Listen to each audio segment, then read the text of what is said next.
Internets, welcome back to another episode of the Premium Pete Show. Sitting down here with the one and only. We got to find out, there's a lot I don't know about you that I want also the internets and the world to know about you. But right off the bat, Millyz in the building. Yes, sir. Let's start here. Where does Millyz come from? Like, where did that come from? Like, how did you come up with that? And the next thing is, where the hell are you from? All right. Millyz comes from, it's nothing special. There was I'm from Cambridge, Massachusetts, right? Okay. Are you a fan of the Knicks? Yeah. So like Patrick Ewing. Patrick Ewing's from there. It's from my block. Yeah. Type Okay. Shit. Okay. You know what I mean? So Cambridge is the basketball mecca of Massachusetts. Dudes will be mad because I said that, but it's factual. And the star point guard at the time on Rings and Latin, his name was Louis Ford. He went on to play D1 for Howard, I think. He used to just see me in the neighborhood and call me Millyz. My name's Miles. You know what I mean? So that's where I kind of took it from because he was super lit. So did you ever ask him why he said Millyz? Nah, never to this day. I had a show at the Howard Theater recently, and I saw him, but I don't know. I just gave him credit for saying my name. I never asked him why. That's crazy. So you grew up in Boston, right? Or you call it Massachusetts? Cambridge, yeah. Okay. What's the difference? It's right next to Boston. Like, I'm born in Boston. I went to school in Charlestown. If you ever saw like the movie The Town and shit that. Yeah. If we get shot, we go to Boston Medical. Because it's right there. It's close. But it's its own city. When you say if we get shot, what the hell's going on during the day over No, here? I'm just saying if you get shot, you got to go to Boston that's where Medical. You go. Okay. Yeah, that's how, it's quicker to get there. Shit is getting real in this episode, right? We just started. He's giving us information, internets. If you're from Cambridge, you know where to go. Just in case you get two in you. In case you get two in you. So, over the years, I've seen you over the years, definitely. I think it may have been at a lock show or something like that where I was telling you, I was like, we're going to sit down one day. Obviously, I want to bring people back or let people get to know you who may not know you. So you grew up in Cambridge, Millyz. Cambridge. Okay, Cambridge. I'm going to pronounce things wrong. That's how my Dominican shorty says. About Cambridge? Cambridge. How old are you? 30s. Okay. Early. If you think back to a younger Miles before Millyz, is that cool? Mm-hmm. Who was some of your inspirations? Like, did you work a regular job? Did you want to be an artist all your life? Sometimes some people had different paths that they were looking to go, and then they, detoured. So what happened? I wanted to be an artist all my life. All my life, I wanted to be. What influenced you? Especially being in Cambridge? Yeah, it was just a lot of hip hop, like where I'm from. You know what I mean? That was the only music that we were on. And I would like cypher with my friends and stuff like that. But then what happened, I always used to get in trouble in school, and I ended up getting kicked out of school at 14. Well, first I didn't make the basketball team, so that crushed my hoop dreams. Tyler Hero? Yeah. I didn't make the basketball team, and that crushed my hoop dreams. And then I got kicked out of school. And then I was already selling weed when I was like 12, like heavy. I came into Rings and Latin selling weed. Was it regular weed? Yeah, super reg. Okay. But I like it was like dime bags with like 3 blunts in a dime. Yeah, like pillows. Yeah. We used to do that in Brooklyn, but it was nickels. We used to do nickels like that. So I would take the short. I knew that I had a business mind early. Actually, let me break it down for you. This has turned into a criminal episode. Well, it's legal now. Yeah, of course. But I want to where I grew up. The reason why we sold fat Nick bags was because we were selling crack. And for people, I was selling crack too. For people that were coming down, they would smoke weed sometimes. So you would give them, the regulars would be you would get a bag of that to come down. A lot of these dudes used to smoke crack. Some of them actually would smoke weed. They wanted the weed with the crack. It'd be with Ulas, like Ulas were big at that time. Yeah. Actually, it's let me use these words. It's fucking incredible how crazy Woolers were back in the day, because regular dudes like myself was smoking that shit, meaning and thought you were better than the crackhead. And I'm explaining to you why, because the way you were living, what is that, the 80s, right? I mean, tip of the 90s, but 80s for sure, yeah. 88, 87, 88, 89. Like I'm talking about like Had a Maxima, Feli, Nike, Jordans, Rolex or Tag or Movado. And was sprinkling crack in the blunt. So you smelled good. So you and that's how big. You know, I mean, look at Ray. Like the combination of the cracks and weed. You know, it made my eyes bleed. You know, and it dawned on me that a crackhead was actually almost as similar as being a rat. Like if you were a crackhead, that was bad. Like it's low. You know, it's very low form. But meanwhile, these dudes are smoking crack and weed. Some of the biggest dudes in my neighborhood were smoking crack and weed. But anyway, I don't want to turn this into a crack and weed episode, but especially with the dudes when they couldn't find weed, they were putting tobacco in their shit. Interested though. Yeah. So, but anyway, I don't know where we went. So I was saying like I got kicked out of school. And I had been always selling weed, but then like the only like what would you call it, like a subculture? Like so there's like school culture where it's like play basketball and go to school with the regular kids, but then there's the kids who don't go to school and they're selling crack. True. Because my neighborhood like the crack capital growing up, like zombies everywhere. It was the easiest, most accessible thing to do.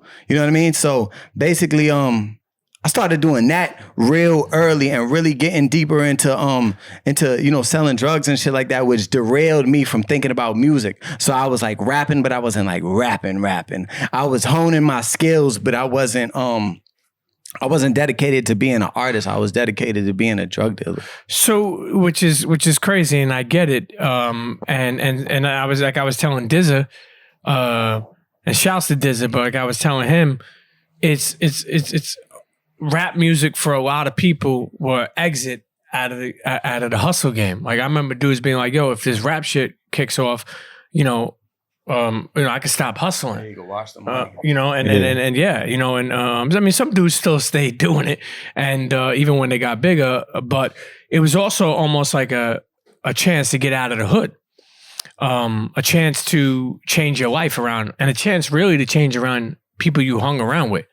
You know, I've seen a lot of dudes that come up in the neighborhood, their friend become their manager, or their friend become this, or this become that. And, that's like my day-to-day manager. Yeah. He did 5 years. He came out. I was telling him on the phone, I'm like, nah, the rap shit is picking up. He came out. Now we done went around the world. You know what I mean? We've been on multiple tours since he came out. And this is in the last 2 years or 3 years type shit. So it's like it's rap could change your life. It's possible. And it's also then what you springboard off of that. I always tell people, it's not like an artist could do a lot of things. An artist could open up a restaurant. Artists could, have a product, or artists could, have their own, barbecue sauce. I'm just giving examples. Yeah. Like, it's bigger than rap. And I love that a lot of people, like, you think, like, again, I'm just talking and about even bringing it full circle. I got my own weed strain now. Yeah. Legally. What's it called? Millyz Mimosa. Okay. And that's in dispensaries legally, like a legal check. See, that's a beautiful thing. So I started selling weed when I was 12, but now I'm growing and it's legal and I'm still profiting off it. It's a beautiful thing. Let's take people that know Millyz. Let's let them learn a little bit more. And people who don't know, I want them to learn about you. So I want to make sure I keep on saying this right. Cambridge, right? Or Cambridge? Yeah, Cambridge. Yeah. Cambridge. Okay. Like I came to like the you bridge. Came. Okay. Pause to Cayman, but. So you grew up in Cambridge, and obviously this is the first time I'm learning that Cambridge is actually thorough.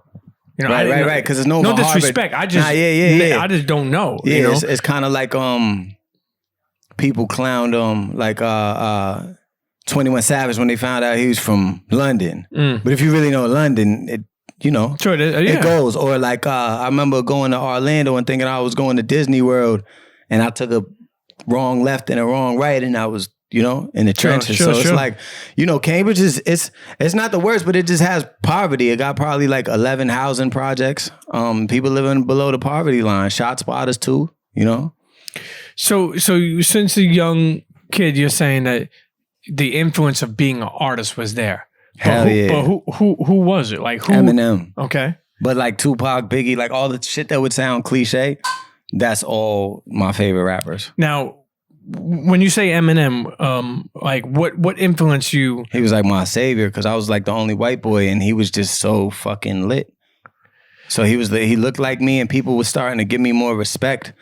even girls, everything, like just because now there was there was an example, there was like a prototype or whatever you would call it. There's something to look to and be like, oh, you remind me of this guy. Before there was none of that. You couldn't compare me to anything. You know, that's important. You say that, especially for me. And you know, like people like I'm a little older, so KRS and you know, just different people were people that would influence me. But I remember when Eminem came onto the scene, and actually it was important for me, you know, especially as somebody who was so embedded into hip hop, because for a while, and I don't know if you got this, but you know, I grew up in Coney Island and then I moved to Bensonhurst, so I had a mixture of friends growing up. So I don't really, you know, I was around the melting pot. Mm-hmm. So, you know, when somebody like Eminem, like I used to be called a wigger all the time. Yeah, me too. And they would say, you're trying to be black. You're trying to, like, I used to tell the story all the time. Kane, Big Daddy Kane was a big influence to me. And I remember I went to my barber and I was like, yo, put 3 cuts in my eyebrow. And the exact words were, this is like 1990, you know, 91 maybe. His exact words were like, what are you trying to be, black? And I was like, no, I'm trying to be like Kane. So, you know, I feel like... It was a black barber or a white barber that said it? It was a white barber. Yeah. And, you know, and for me, it was like, I was like, yo, dudes don't get the influence. And I think that for white people, and this is just my opinion, when Eminem came, it kind of gave, you know, oh, this kid's nice and he's white. Yeah. You know, it gave me a little bit of like, yo, self-confidence. Yeah, like not that for me, I never tried to be an artist. Yeah. But like kind of like it gave me confidence for other white dudes, like to be like, yo, this dude is nice. Yeah. You know, yeah, he laid the groundwork. Stop trying to make it like, you know, because I felt like at that time was a divided separation. You know, where people try to think hip hop was a fad at that time. It's crazy. Actually, I sat with Ralph McDaniel's Video Music Bar. I remember there was dudes on radio now, like legends that were almost thought of like where it was like, this shit is a fad. Right. Like they thought it wasn't gonna last a long time. You know, keep in mind, a lot of people too used to call like corporate people, call like rap crap or rap shit or too loud or it's not music. Exactly.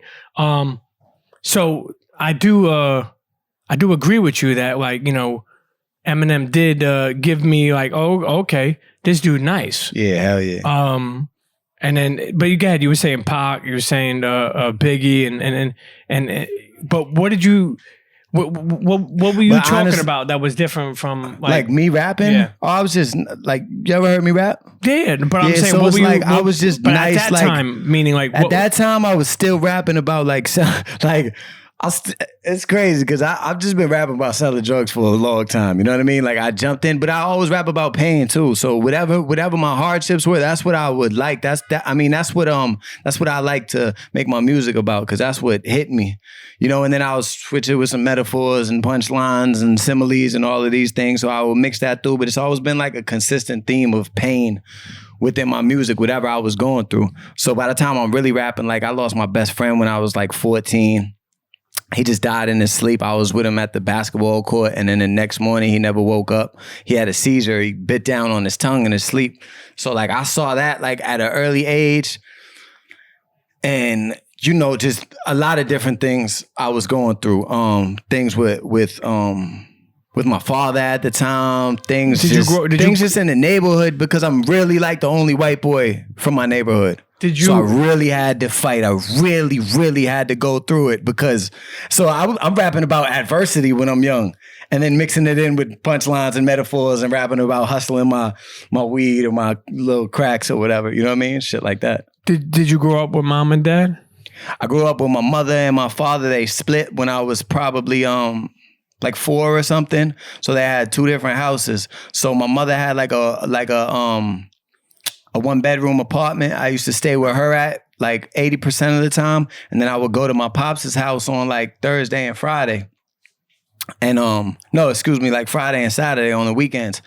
And my pops' house was like a real artistic gathering. You know what I mean? Like he's kind of like a hippie. So he get high, smoke his weed, play the guitar, have his artist friends come over. If you ever heard of like Wapale from Closer to My Dreams, Closer to My Dreams. When she was going to Berkeley, she stayed there. So she was living at my pop's crib. So I used to, like, Wapale used to make me breakfast in the morning and shit. It was a real artistic household. But what do moms do? My mother's an art teacher. Okay. Yeah. So she's like an art teacher in Boston and shit, different schools. And at a certain point though, I just stopped seeing my pops kinda. He moved to New Hampshire. So it's still like my guy, but I'm in the neighborhood now. And that's actually where I wanted to be. Like I loved my mother's neighborhood. Now, for better or for worse. Do you still see pops or? Yeah. I haven't seen him in like a long time, but I talk to him all the time. Is there a reason behind that? That I haven't seen? Well, he live in New Hampshire. Oh, okay. So it's just tough for me to get there sometimes, but I'm gonna pull up. But you got a good relationship That's my with guy, yeah. I make sure he's taken care of with his bud situation too, that he always got the proper amount of weed. And he got the Millyz mimosa strain? Yeah. He actually doesn't have that one, but I be having him link the homies and get the gas. One time I gave him all the high level gas, all the Runts level gas, and he couldn't believe it. He was like, yo, this shit should have put you on your ass. The 70s, yeah. You know, so how many years would you say that you've been perfecting your craft? Like, how many years you've been rapping and you know, out there, right? You know, trying to build your brand, yeah. Like I was rapping before I moved to New York in 2013. I don't know if you know Set Free. Yeah, Set Free, yeah. Yeah, so he does a lot of art and shows. Yeah, Compound and all of that. He brought me out there. He kind of like discovered me in Boston and brought me out to New York and hooked me up with like his own network and shit. And from that moment, I started like chasing rap seriously. Before I still was, but it was really tricky in Massachusetts because I had like a lot of baggage. You know what I mean? Now, but when did you think or believe that you were good? No, I believe from day one. But you could believe. No, I believe because I'm in ciphers in the neighborhood like real young. As soon as I'm rapping, 6 guys is rapping. When I'm rapping, I get a way different reaction than everybody. And then we go to a whole group of strangers in another city, or like like a youth center party, and I grabbed a mic and the whole party goes crazy. So I believed young. I knew I was nice. I always knew I was nice. I've never really been debated for being nice. Sure. In my whole life, like I've never had someone like he's garbage. It's always been something else. It might be like, oh, maybe I don't believe him, they got misconceptions about me, which I understand because I'm a white guy with street content in this music. But I never had a problem with like thinking I was nice and musically. Well, and when would you say the first outlet or somebody that, you know, that gave you a shot or put you on or played something of yours? You remember that moment? Yeah, like, but there's like a lot of them, you know what I mean? But what was some early one? Like DJ Chubby Chub, I made an intro for him over the you know, I've been doing this a long time. I made an intro for him over the Bone Crusher shit, and he put it as his intro. He put it as his intro, and it played for like, you know, 60 weeks or something. So it was always rocking on his radio station. And that was a moment. I did Summer Jam in Boston, opening up for like Nicki Minaj and Wild People. You know, when you say you want to be an artist, right, and you study the craft and you're battling and you're getting better and better, some of these things you do, you never done before. So what I mean by that is you get on stage, you got to work your stage presence. Like, hell yeah. Like, what is your stage presence if you never did it before? Straight up, right. You know, like, so a lot of those. How did you get into that pocket where, you know, as a young artist, you know what I'm saying, and somebody who's trying to I don't want to say you're trying to prove that you're nice, but you're letting your, you know, work speak for itself, your talent speak for itself. Like some of these things that came that way, you just went with the flow.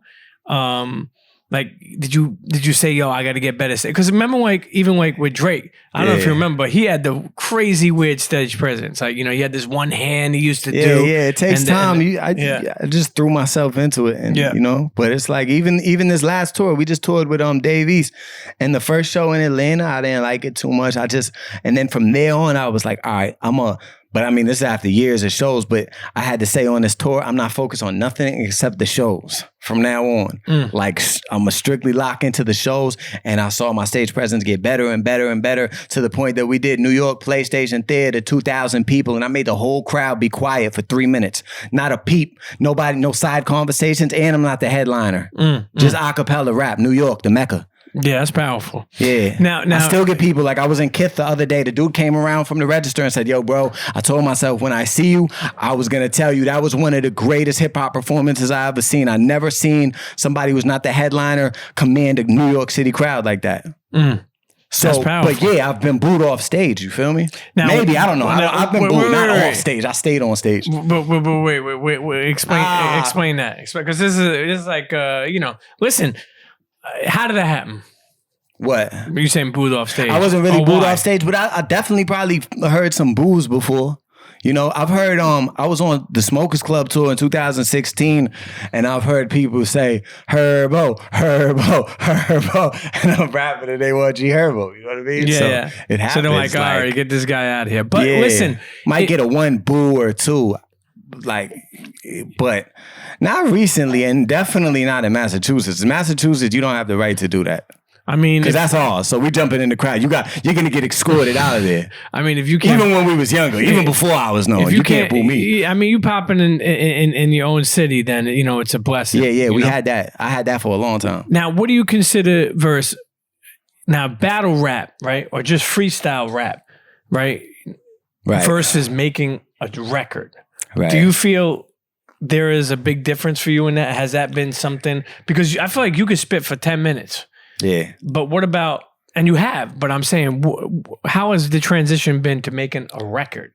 Well, I come from records first. I only started doing the rapping for 10 minutes straight when I realized, oh, that's my tool. That's what I'm going to utilize to get attention. That's how I got on the BET Cypher.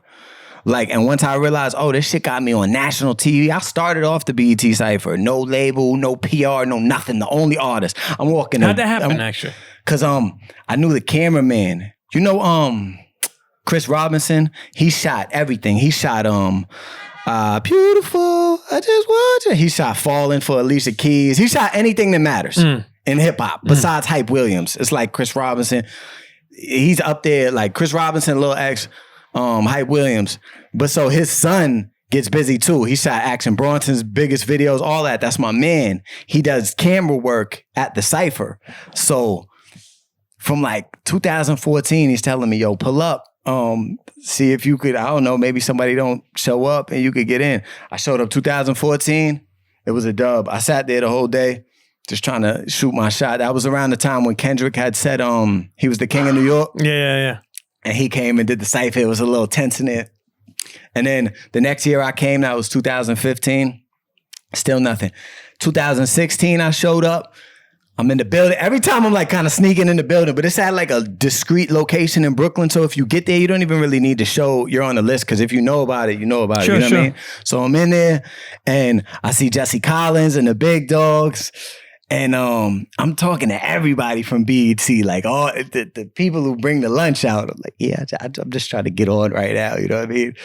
And finally, my man shows Jesse Collins and I'm like, my links or whatever. So I look and it's like 3 big dogs from BET and they're looking at my shit and they don't look impressed at all. And I'm like, damn. I tell somebody at the table, because you know they bring out the food or whatever. Yeah. I tell somebody at the table, the prep service. I tell somebody at the table, I'm like, damn, they're looking at my shit right now. They don't look impressed.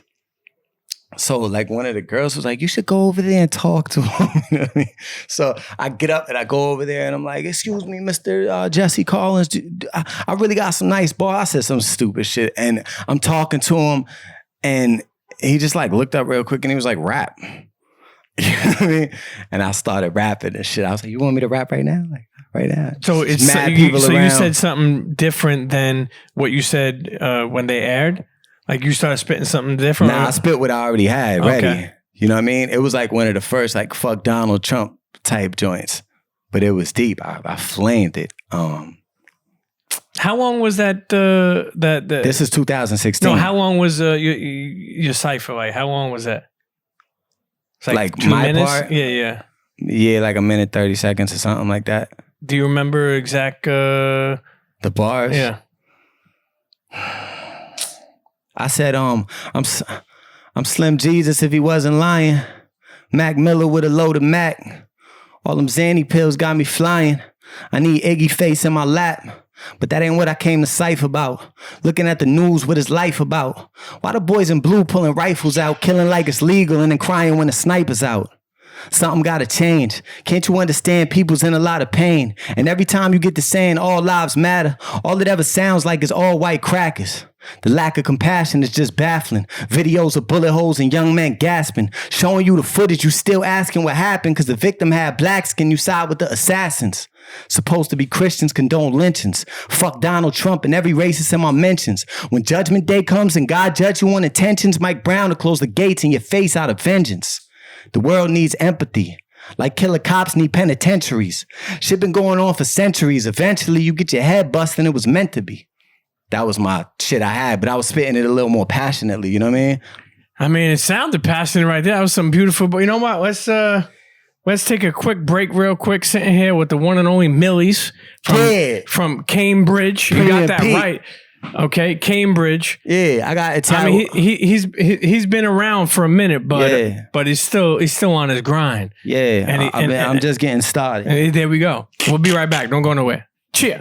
Yo, this is Grip. You locked into the Premium Pete Show. Pay attention. You might learn something.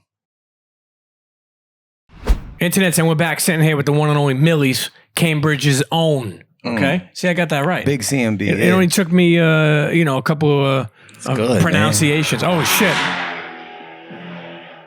Well, first off, we're live from Brooklyn. Yeah. It's loud as fuck. You could tell. Look at that. See, somebody's upset. The light turned green. They're beeping the horn. No patience at all. Shouts to Sabino. Shouts to the Panini Shop in Williamsburg. Make sure you visit it. Anthony and Sons. When we were off air, we're talking about a lot of things you do for special ed kids. Yeah. That you were back in the day in school. You were in special ed. Yeah. And a lot of people who may not even understand try to like clown special ed kids because they may think like there's a learning behavior or a behavior problem. And there are kids that we grow up and we have some anger or issues and you've been going back to these schools, talking to these kids and letting them know that they can make it out of there. It also affects your trajectory too. As soon as you get labeled that, your life trajectory is dramatically altered off rip. The second you get an IEP, I got IEP tattooed on my hand. That's individual education plan. That's when they bring you out of the classroom, they sit you down in a small room, they give you some tests, and then they say, yeah, you coming with us, and bring you into a small classroom for the duration of your school experience. You know what I mean? Have you ever been away? Nah. Okay, because there's sometimes, I don't remember exactly where, but they come out with a counselor. And the dude asks the craziest questions in the world. Like I remember him saying, like, you ever thought about, like, did you ever think about jumping off of a cliff? And I'm like, I ain't never been to a cliff, or they say, like, do you ever like get depressed? And like, they would ask a lot of questions, and I would even, that's the only thing too. But if you're not honest, right, that's terrible. Yeah. Which I wasn't. Like, they actually, if you're depressed, I'm like, nah, because sometimes you get depressed, but I don't need to tell you that because I know where it's going. I had a counselor my whole guidance or regular. No, like a therapist that I was mandated therapy, I think they call it. Like I had to speak to this lady every time and she would just ask me what's going on. Do you feel like therapy helped you? No, not in the school. Is it because I wasn't ready to talk to nobody. There you go, yeah. At all. Yeah, when you're ready to talk, now do you still go now or would you go? I don't know. Because I feel like I'm not going to bump into somebody who understands the extremities of my life. Like, how can you talk to me? You got no clue. Like, if I got to talk to someone like Denzel Washington or like motherfucking Al Pacino, you had to have your life had to be triple as extreme as mine for me to talk to you. And I don't just mean extreme like on like what you did in the street, but you also had to have lit moments. Do you feel like that you get a lot of the shit you got bottled up inside you out by writing your raps and getting that across? And that sounds like corny or cliche to say, but that's really like my therapy. Like when I rap, like, or I don't know, type shit. Yeah. When you think about being an artist in 2020, and you've been at this for a while. You know, how many times would you say it got discouraging? Meaning some people that didn't fuck with you, that you didn't understand why, or, you know, it takes time. Like this dude, you know, it's a process, and I'm sure sometimes it gets frustrating. This rejection is like, I feel like I probably dealt with, I mean, you're in the game too, you know what I mean? It's not the music game, but it's very similar.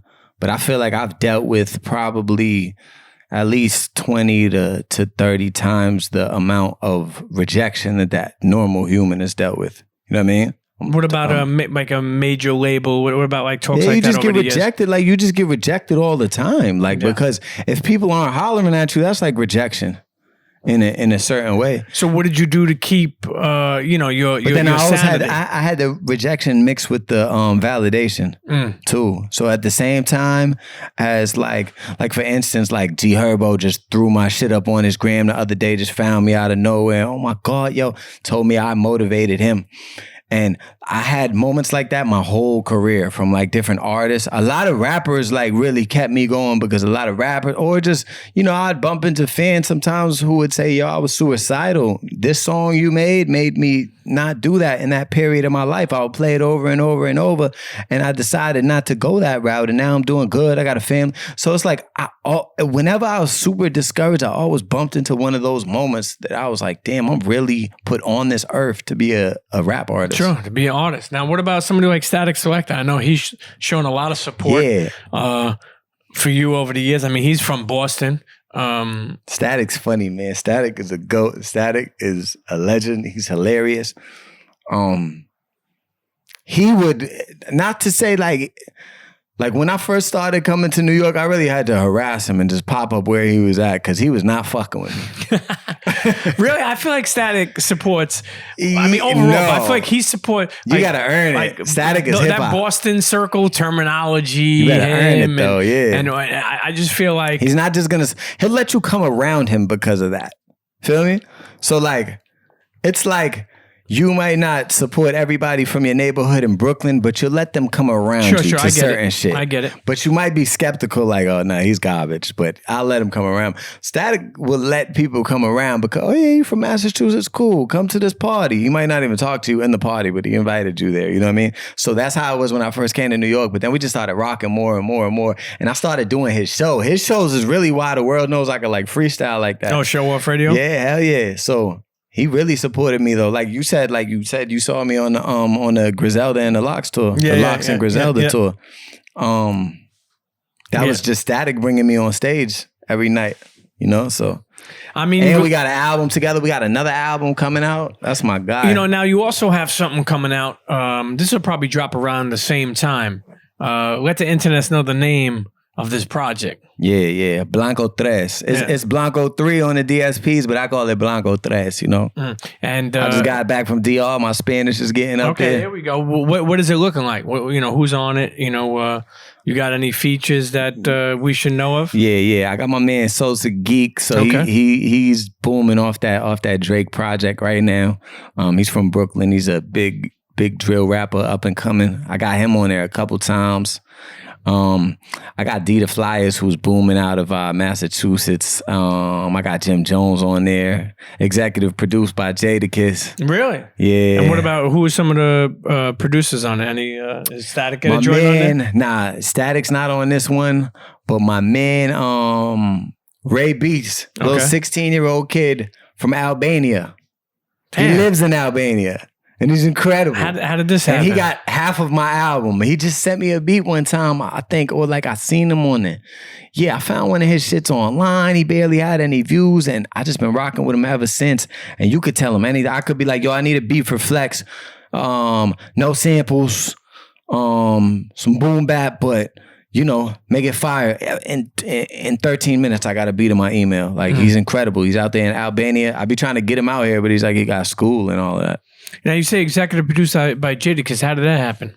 That's just the big homie. So, like, you know, he always basically goes over my music before I drop it.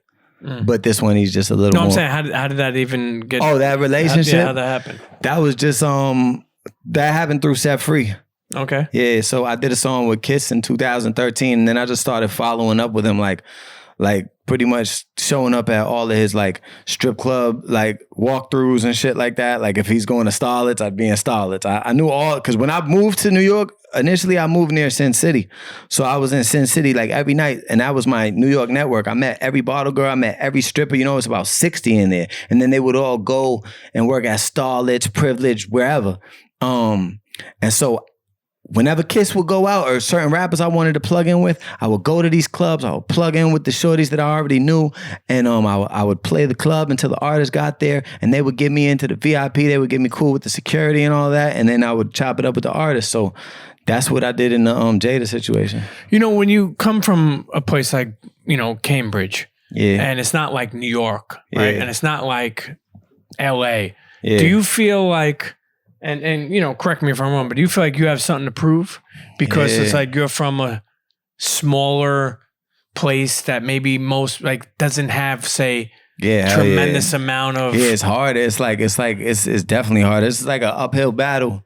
Sometimes it feels like an uphill battle with roller skates on. You know what I mean? It's like some people get an advantage. Like if I was a Philly rapper, if I just like was from Philly, I'd be on. Sure. If I was from Brooklyn, I'd be on. Yeah.